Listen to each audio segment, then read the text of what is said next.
So Captain Wendy, what does it look like when Captain Wendy gets up? Where are they? What happens? So Captain Wendy lives in a fairly nice place. It's not a full house because she doesn't need that amount of space, but what she has is well looked after and, good quality. She probably lives in a sort of middling area. She's not sort of nobility or anything like that, but she's definitely got coins in her purse. Okay. And what kind of stuff does Captain Wendy do as the day to day? Like what activities fill their time? So Captain Wendy does a lot of stuff, basically for anyone who needs a hand, pretty much. She works quite closely with the watch, on multiple different escapades, as it were. But she also does bits and pieces within the community. She helps with the children sometimes as well. Okay, great. So I reckon that in terms of where in the city you're based, Captain Wendy is probably right between Heart and Chain. Heart, where a lot of the kind of churches and community organizations are, and Chain is where like the courthouses are. Chain's usually the kind of guard the orderlies are based between Chain and Wall. But there's also a fair amount of kind of political activity in Chain too. Sounds about right. Okay. Yeah, and describe a little more about Wendy's house and where it is that Wendy wakes up. So Wendy will wake up in the bed, not on the bed, dressed in her night clothes. She'll get up and immediately on waking up, she'll get up and out of bed, and go and put on the clothes that she'd laid out the night before, because she is that kind of person. After obviously having a wash, etc.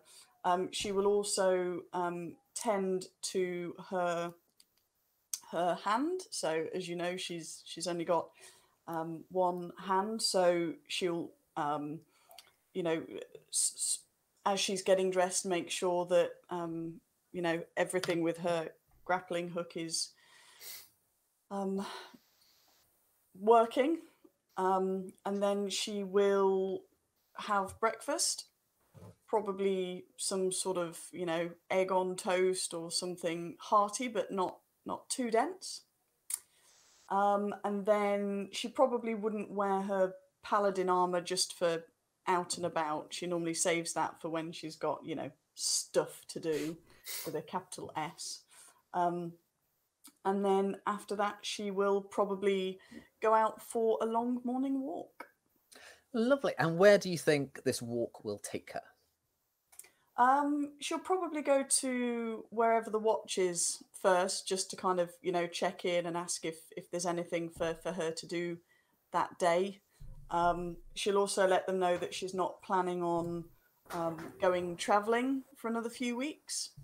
She doesn't like staying in one place for too long, but she does enjoy coming back to Shackle as a kind of HQ, as it were. So yeah, she's kind of decided to stay around for another couple of weeks, so she needs to relay that. Okay, super. So I think what happens is you kind of walk through the district of Chain towards one of the watch houses where you've got a contact that you usually check in with. And yeah, Chain, again, all of these districts have got different kind of characters and aspects to them, which we can go into later. But Chain, as well as having kind of courthouses, watch houses, and some kind of like political meeting houses, also has the kind of slightly grubbier aspects as well, where that are kind of like dissident-y areas, like the areas where, because again, bundled all together is the kind of like the mainstream politics, and like the city's council, which is it's kind of loose organization that look over issues relating to the city. But it also tends to be where political organizing from slightly more kind of like radical or community-based groups are. So I think you are heading through one of those areas that's a little bit more run down, but also a little bit more kind of like individualized. And as you're walking down the street, you see like a little scuffle breaking out. And it seems like there are a couple of people shouting at each other. There's one guy who's kind of waving a pamphlet in the air and saying, "No, we need stronger governance. The council doesn't have the authority to impact on the issues that affect everyday people like you and me." And there's a woman who's arguing with him, saying, "No, look, that sounds a lot like it would go against the laws we have in place that allow us leeway and freedom. I don't think that's what we need right now. I think you're a reactionary fool. So, well, you're an individualist, reckless anarchist." And it looks like they're about to come to blows. Okay, I have no problem just striding up. Because obviously I know best. Obviously. So yeah, you stride up, and what do you do?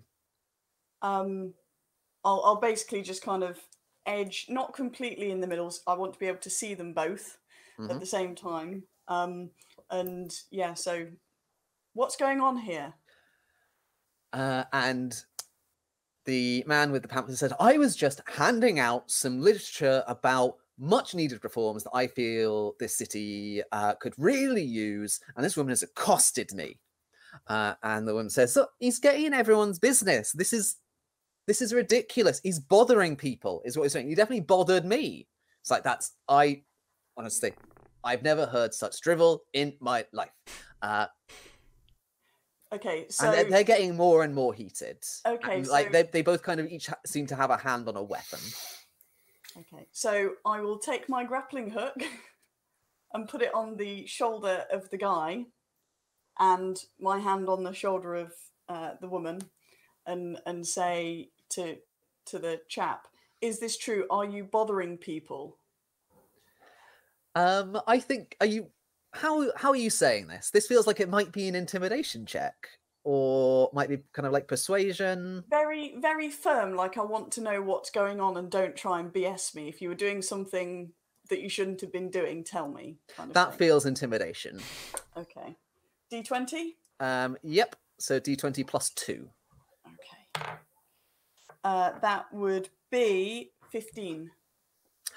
Yeah, I think that gets through to him. He's saying, "Look, I didn't mean to bother anyone. I feel very strongly and passionately about this cause. And obviously when, this one was very rude when I approached her. And maybe I came on a bit strong." Okay. Were you rude to this gentleman when he offered you a flyer? And she said, "Look, maybe I was a little rude, but I definitely didn't want a flyer. And honestly, I think the views that this person is expressing are in themselves rude. Okay, well, they're an affront to our life in this city." Was he harming anyone, giving out the flyers? I was emotionally harmed. Okay. So you took a flyer? I didn't take a flyer. I said I wouldn't take a flyer. Okay. I told him where he could stick the flyer. Okay. Well, I think you should exercise your freedom and walk away. And I'm sure this gentleman will not make the mistake of trying to hand you another flyer when you come back later. It's like, walk away. All right. But I'm just saying, this person hands me one more flyer, I'm gonna cut him. I'm sure he is now taking that into his mind. I'm sure he won't try and hand you another flyer because that would be foolish. Yep. And I'd like a history roll from Wendy. Okay. That would be 16 plus whatever the modifier is. 16 plus 1, so that's fine. Yeah, that's enough. You know that regarding the laws around violence in this city, just like the laws around theft, are a bit interesting. Physical violence, specifically any violence that might become lethal, is banned if you haven't exhausted all the other options first. Okay. So, were she to stab this man for handing her a flyer a second time, she'd probably be on the wrong side of the law, but she'd be able to make an argument that she had tried to tell him not to do so and warned him of the consequences.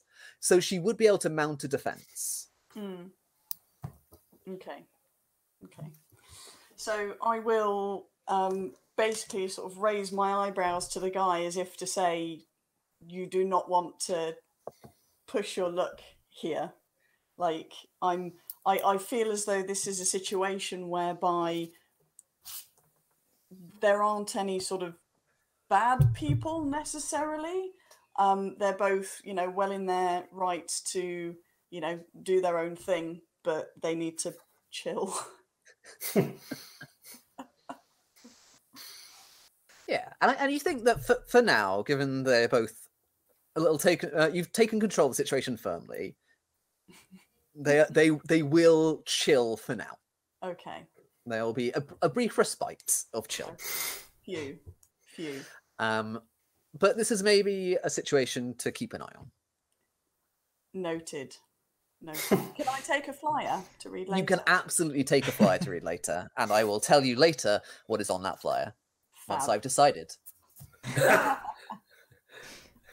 Excellent. Cool. So does it seem as though the situation has kind of diffused? Yeah, I think the situation's diffused. The woman walks off, still kind of like with one hand on her dagger, but sure. and the man's like looking a little shaken, but I'll wait until she's round the corner and gone. Yeah, and she goes. She's fine. Okay. It's fine. She's. It doesn't see. Actually, make a perception check. Okay. Whoops. 14 plus. What's perception? 1, so 15. Yeah, it doesn't seem like she's waiting around a corner to stab this man. Okay, cool. Not my problem anymore, though. Bye. Cool. Yeah, and you head on towards the watch house nearby, and when you get there, one of the orderlies outside goes, "Oh, Captain Wendy, I'm so glad to see you. It's one of your mates is in lockup." What happened? Oh well, it was Slightly, and Slightly is someone that you will remember from. You and Slightly go way back in. Oh, that's Slightly. Yeah, in that experience. That experience when we went on a saga holiday together. Yeah, absolutely. And you kind of got separated, and later you found him again, and he'd been through some stuff. And it's like he got into a fight with someone at the tea house. Like he was spouting all kinds of stuff. Like I don't think he's doing too good. Like. Can I see him? Yeah, absolutely. Like I don't think they're gonna press any charges or anything, but like, yeah, you might want to have a word. Sure. Thank you. Yeah, no worries. Just yeah, and you go in you kind of walk past the kind of front desk and walk back towards the cells, and one person another orderly takes you through, and sitting behind kind of like the wooden bars of one of the cells is Slightly, who has off and on been one of your crew since you were reunited. And Slightly kind of looks up at you through the bars and goes, "Oh, Captain, what happened? It's you. I don't know. I was I thought I was dreaming, but they said I was in the tea house, and it's just, you know, ever since we came here, well, ever since we left that place, my dreams have been so strange, and I saw. What did you see? I think something's coming. I think something from one of the beyond places, the places that I got lost. Coming? Do you mean to Shackle? Yeah, I saw. It was all weird and prismatic and kind of scurrying around the edges. Like I thought they were underneath the counter of the. I had a dream that I was in the tea house, but hiding in under the counter there were these things, and I couldn't quite see them, but they all had that kind of energy, that outside energy, and I started trying to get them, and then I realized I wasn't dreaming, and someone had called the orderlies, and they dragged me here, but they left like this they left this kind of trail in the air. It's like I could see where they were coming from or going to be coming from. So where was this trail leading? It's just, I mean, I could show you. Do you think do you feel well enough to do so? I mean, if you're there. Well, I don't have anything else to do today, so maybe this will put your mind at rest if we don't find anything. And if we do find something, then all the better, we can get it sorted. Yeah, and the orderlies let slightly out of the cell, and they probably give you both a cup of tea and him a slice of buttered bread to take with him, because they're not monsters, even if they are law enforcement. Feeling impugned now. Feeling impugned. As well, you should. And you head off, and slightly leads you down some streets, kind of looking kind of shiftily off down them. It's like weirdly, sometimes he's kind of looking and squinting, sometimes he's kind of sniffing, and he's following. Is this sort of not normal behavior, but within the realms of? It's within the realm. Yeah, you haven't observed this kind of behavior from Slightly in a while. Okay. Like, since you guys settled in Ramshackle, it's been very rare for this to happen, this kind of thing. Okay. So something's definitely set him off then? Yeah, absolutely. Okay. And it seems like as you're following the trail, he seems to be leading you towards the district of Puzzle. Okay. Towards somewhere where some of the kind of colleges are. Okay. And we'll cut away from you for now. Oh, David, you've got that song in my head.